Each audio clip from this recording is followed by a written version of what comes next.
கம்பேக்னா இதான் கம்பேக்கு இப்படி வந்து சொல்ற மாதிரி தான் இன்னைக்கு அர்ஜென்டினா வேற லெவல் கம்பேக்கை கொடுத்து எகிப்தை வந்து வீழ்த்திட்டாங்க.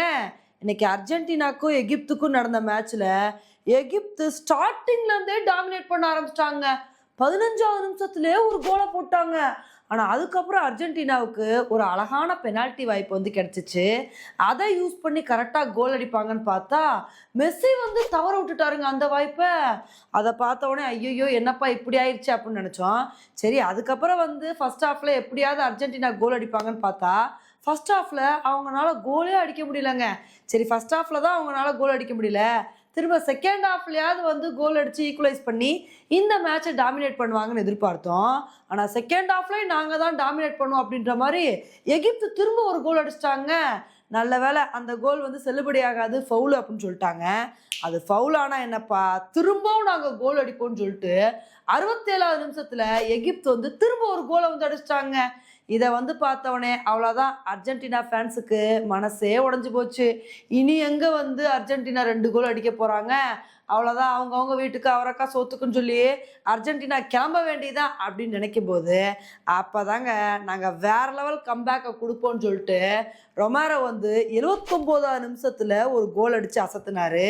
அதுக்கப்புறம் மெஸ்ஸி ஒரு முறை தான் குறி தப்பும், இன்னொரு தடவை தப்பாது அப்படின்ற மாதிரி 83வது நிமிஷத்தில் ஒரு கோலை வந்து போட்டாருங்க. கோலை போட்டு இந்த மேட்சை வந்து ஈக்குவலைஸ் பண்ணிட்டாரு. அதுக்கப்புறம் தாங்க அர்ஜென்டினா ஃபேன்ஸ் வந்து சந்தோஷத்தில் துள்ளி குதிக்க ஆரம்பிச்சிட்டாங்க. சரி, எப்படியும் இந்த மேட்சை எக்ஸ்ட்ரா டைம் வரைக்குமாவது போய் அர்ஜென்டினா வின் பண்ணிடுவாங்க அப்படின்னு அப்போவே குஷியாக ஆரம்பிச்சிட்டாங்க. ஆனால் அர்ஜென்டினா இருந்துக்கிட்டு எங்களுக்கு எக்ஸ்ட்ரா டைம்லாம் தேவையில்லம்மா, நாங்கள் வந்து அடிஷ்னல் டைம்லேயே மேட்சை முடிக்கிறோம்னு சொல்லி 93வது நிமிஷத்தில் அர்ஜென்டினா வந்து ஒரு கோல் அடிச்சிட்டாங்க. அந்த கோல் அடித்ததுக்கு அப்புறம் எகிப்து பிளேயர்ஸ் எவ்வளோ மல்லு கட்டினாங்க, என்ன எங்களுக்கு மட்டும் ஃபவுல் கொடுத்தீங்க அவங்களுக்கு ஃபவுல் கொடுங்கன்னு. ஆனால் அந்த கோல் வந்து செல்லுபடி ஆகும் அப்படின்னு தான் வந்து சொல்லிட்டாங்க. அதுக்கப்புறம் வந்து எகிப்துனால ஒன்றுமே பண்ண முடியல.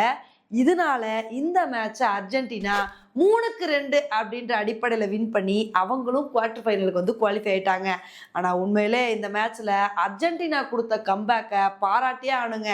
ஏன்னா ஒரு பக்கம் எகிப்து வந்து 2 கோல் அடித்ததுக்கப்புறம் அர்ஜென்டினாவை கோல் அடிக்கவே விடலைங்க. எவ்வளவோ தடவை அர்ஜென்டினா ஃபுல் ஃபோர்ஸாக ட்ரை பண்ணாங்க. ஆனால் நாங்கள் முழுக்க முழுக்க டிஃபென்சிவ் மோடில் தான் வந்து கிளம்புறோங்கன்னு சொல்லி அந்த அளவுக்கு பயங்கரமாக தடுத்து நிறுத்தினாங்க. அவங்க என்னதான் தடுத்து நிறுத்தினாலும் நாங்கள் அஃபென்சிவ் மோடில் தான் வந்து விளையாடுவோம்னு சொல்லிட்டு இன்னொரு பக்கம் அர்ஜென்டினா நாங்கள் கோல் அடிச்சே தீருவோம் அப்படின்னு சொல்லிட்டு அடுத்தடுத்து 3 கோல் அடித்து அசத்தினால இந்த மேட்சை அர்ஜென்டினா வந்து வின் பண்ணிட்டாங்க.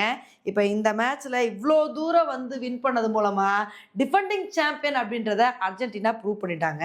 ஆனால் இன்னொரு பக்கம் என்னதான் இந்த மேட்ச்சில் எகிப்து தோற்று இருந்தாலும் அவங்கள பாராட்டியே ஆனுங்க. ஸ்டார்டிங்லேருந்தே வேற லெவல் பெர்ஃபார்மன்ஸ் வந்து கொடுத்தாங்க. ஓகே ஃப்ரெண்ட்ஸ், இந்த ஒரு மேட்சை பற்றி நீங்கள் என்ன நினைக்கிறீங்க அப்படின்றத என்னோட கமெண்ட் செக்ஷனில் போடுங்க.